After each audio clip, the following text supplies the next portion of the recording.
had so much CC available to them that it doesn't matter that they layer it all at the same time. They don't have to like wait and space out, oh, and Deadly Flourish and Taunt and blah, blah, blah. No, they just throw it. They throw everything, flash stun them into the wall, instant Taunt, instantly into the Deadly Flourish, and instantly dead there with the kill. And exactly, I mean, that's why you set up these plans where you get the aggressive play with your lane on bot side so you can push in, so you can go help and supplement with this, invade for Blabber. And it is a little demonstration of what we're talking about, why we like the setup that Cloud9 have drafted for with Lock, even though that was not with Lock. All the CC is on display. All of the possibilities there for the setup are on display on bursting down a target. Yeah, and as we see C9 still being very, very aggressive in bot lane trading. But I also like this recognizes something. Flowers, those are my and you drink a lot of hot honey water here, when you're casting as well, so it's kind of similar. Very important.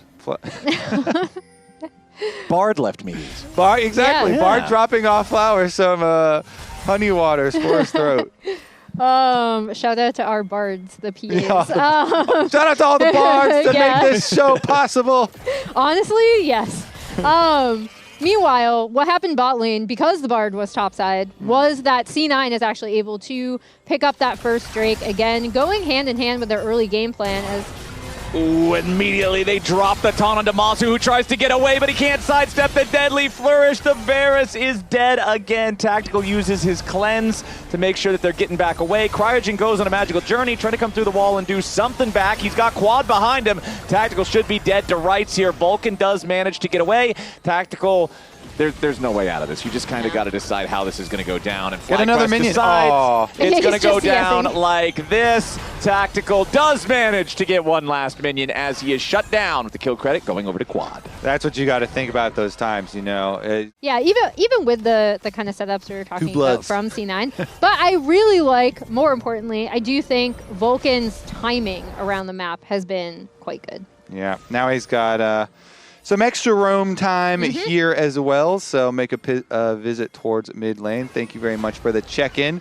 We need 18 more to tie, but we're not really about tying around here. We're about winning. So, and Afromu currently is not playing. Maybe he comes back, but... Well, I also don't think that...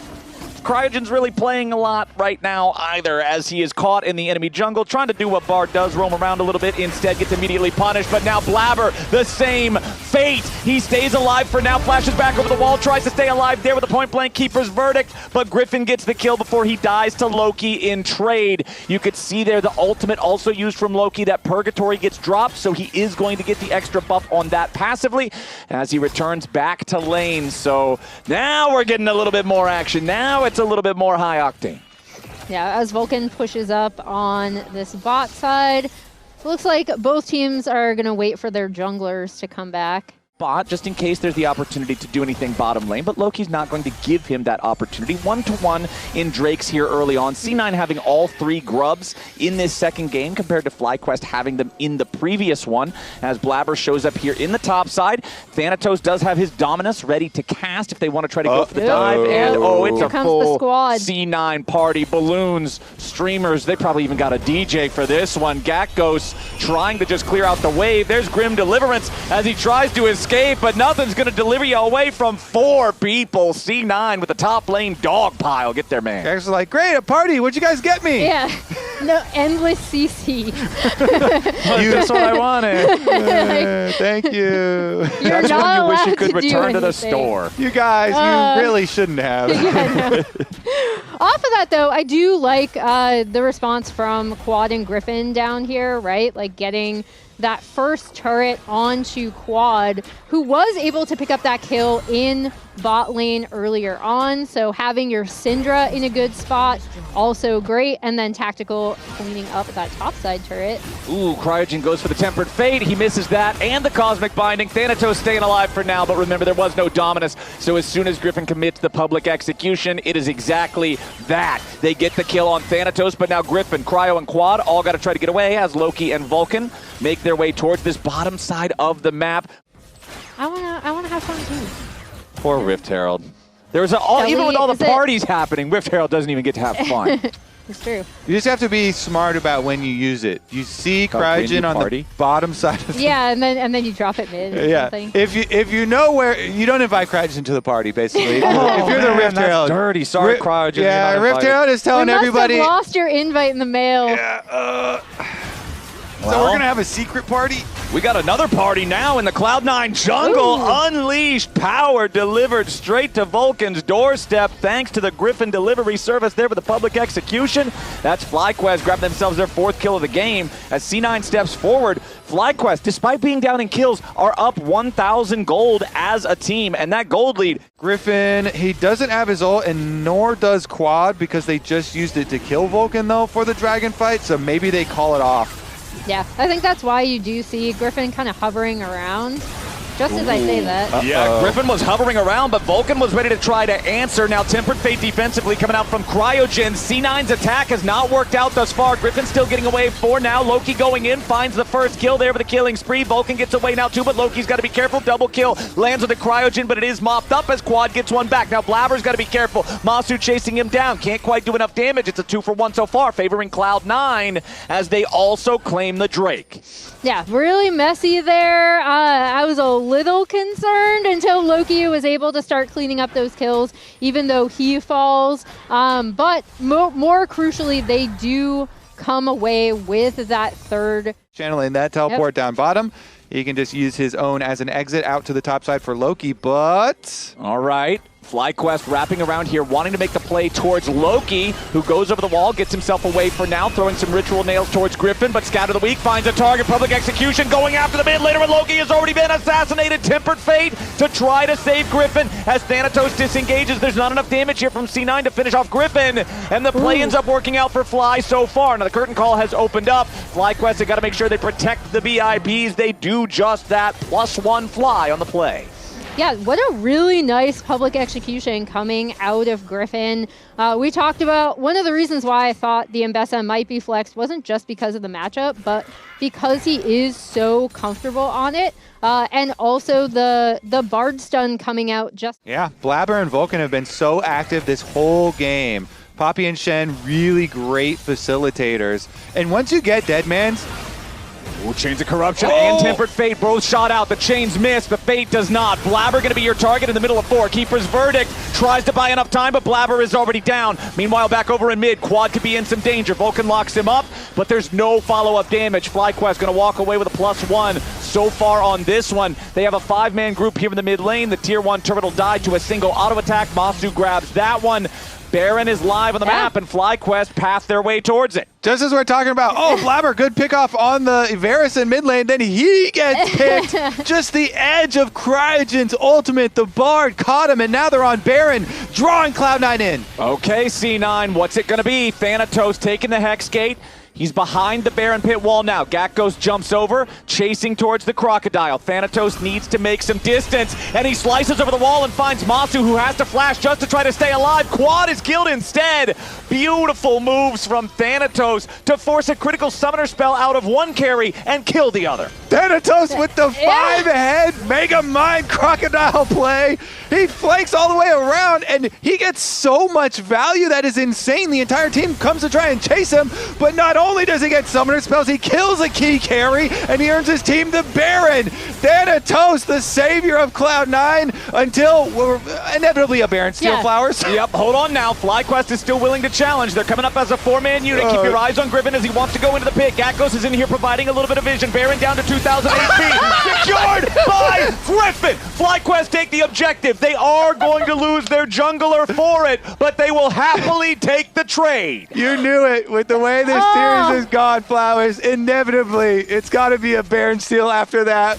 It has to be. On one hand we give, in the other hand we take. It feels like that's been happening all series, right? As we take a look at this Thanatos play, everyone just goes after Thanatos. He pops Dominus, almost assassinates Masu, and then Vulcan is immediately there for the taunt onto Quad. And then let's take a look at how Griffin is able to get in here. He just flashes in there. He tried to ult in first, and then he just flashes in to be able to get it afterwards. Steals it away. That was crazy too on the chase. FlyQuest, when they're chasing Thanatos, their 2 low mobility carries separate from everyone else to do the cutoff on the bottom side of the map. Okay, Tactical and Vulcan wrapping around here. Masu immediately pops the Ghost Blade to create a little bit of extra distance. He's got Griffin and Cryogen right beside him. Teleports arriving now for Thanatos, and Gak goes both. Everybody's ready for the Hex Soul party. Blabber jumps in. He immediately charges towards Masu, but he has no backup here just yet. Loki's right on top of him. They've already assassinated the Varus. Loki trying to get away for now. Griffin on the chase, but he can't quite find the kill. Gak goes in the middle of everyone. Grim Deliverance. He's trying to charge Determination, but he is not determined enough. 3 dead on the FlyQuest side. C9 don't lose anybody. Blabber with a tackle forward into the wall. Griffin trying to fight his way out of this one, but Thanatos has arrived. Loki's still here for the follow-up damage. Griffin's just trying to get away, but no. Loki jumps in, stays alive just barely, but barely's gonna do it. C9 absolutely slammed the fight, 4 for nothing. They're gonna take the Dragon Soul right after. Every time I think C9 have gone in too far, it feels like Vulcan is there with a follow-up taunt onto these targets that Blabber is isolating. This was really risky, in my opinion, but they just have so much CC. As soon as Blabber sees the angle, he's immediately on to Masu, and then Loki is in, Vulcan is in there. Loki manages to survive. Griffin is not able to get onto him. And then they immediately turn on to Gakkos in the top side of the fight. Yeah, Masu positioned himself right against the wall. And you got to know, since you burned your flash over the red buff last time, they're talking about it. Oh, man. That's it. Oh, that's a good When reaction. the dive combo works, Yeah. man, when the dive combo hits, I mean, all they have to do, you saw it, it's a flashless Varus, okay, against the wall. Blabber's eyes get huge. He's like, oh my God, the Varus is against the wall. Goes in, deadman play, goes for the flash stun. They get the lock ultimate to tag him for the execute, and look at that mountain of gold for Cloud9. We talked about how dangerous the CC setup can be with this lock, being able to freely move in these fights. I have loved this series thus far. Like, it feels like whenever I think someone is going to win, the other team responds.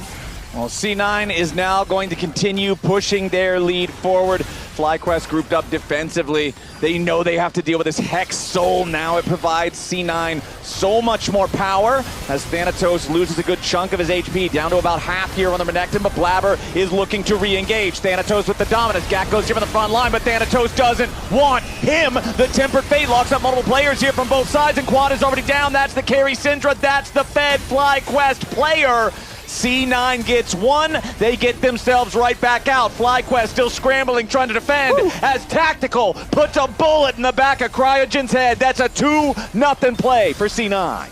You can see how much damage this Hextech Soul is doing in that fight too. Tactical now is going to be able to clean up this topside turret, and things are looking really good for C9, Kobe. They certainly are. The snowball is in full effect with the Hextech Soul. I mean, it is really difficult to stop this because there's such long-range setup from the Jhin, and everybody has dive here for Cloud9 with the setup, with the Dead Man's Plate on Poppy is just going to run at you. So FlyQuest, they don't have a lot of safety on the map. And checking anywhere out as far as Baron is definitely off the table. So we expect Cloud9 to continue to snowball this game, grab their Baron, and then look to finish the job at the FlyQuest base. Maybe even before then, they've got eyes on Masu, who again has no flash here, just a Ghost Blade to run for his life. Yup, but he does do a good job sidestepping away from the taunt as Loki wanting to step up to grab the kill on Amasu, instead just immediately blasted by Quad. That's a pretty big shutdown for FlyQuest, for the player that already had most of the money. So FlyQuest will stem this tide for now. They're going to have to wait until Loki's back alive for C9 to do anything more. And crucially, that stops this push, right? As we take a look at this earlier fight with Thanatos getting rooted up, taking a whole bunch of damage. And I was just counting how many Hextech procs were in this, but really nice engage from Thanatos, the response from the Bard. But again, C9 just have so much CC follow-up going in. And Tactical. Whoop. Kerblam. Yeah, it's really hard to protect carries like Syndra and Varus. Our top teams, losing to them is really rough, but now here against Cloud9, they're on the precipice of losing here as well. Yeah, I mean, everybody's looking at Liquid and LYON as the top two right now, but Gakgos wrapping around from the side, trying to find the angle here to enter into the fight, tackled back into the wall instead. Determination mostly filled, but not quite there. The bar's not red yet. There he goes with the Grim Deliverance. Gakgos in the middle of everybody as Vulcan has to try to get away. Blabber and Thanatos still here on the front line. Tactical opens up the curtain call. Quad wants to escape, but he's trapped in purgatory, and he goes to hell. Blabber continues to charge forward as Loki gets a double kill and Masu falls. A triple kill for the lock. Loki is popping off, but Thanatos denies the penta as he cuts Griffin down himself. Only one left standing on FlyQuest. It's Gakgos alone. C9 simply went past him. It didn't matter that he had the positioning that he needed. C9 found the fight they wanted. Now they have the march straight into the enemy base. They are going to force down these Nexus turrets without much of a fight from Gakgos. There's nothing that the Zahin can do. C9, 2-0, dominate the head-to-head against FlyQuest. Cloud9 are heating up in summer, adding Tactical and Loki to the team. Looking quite good in this series. I really like the comp around Locke as well. Analysts, what do you have to say about this Cloud9? Woo! That was a close. My God. Close end there for Vulcan and the assist record. Oh my God. Oh, we were counting for it. So Vulcan is now tied with Aphromoo for most assists in LCS history, but player of the game, we have to discuss that. Yeah, we do. Because the end of this game was so crazy. It's all over the place. I thought Thanatos was great again. Yeah. But I'm giving it to Thanatos. I kind of have to give it to Loki. I know it was a lot of setup. I just didn't think this was a good lock angle. Yeah. But they made it work. So I'm giving it to Loki. I'm agreeing on the Loki pick, yeah. I'm giving it to Thanatos.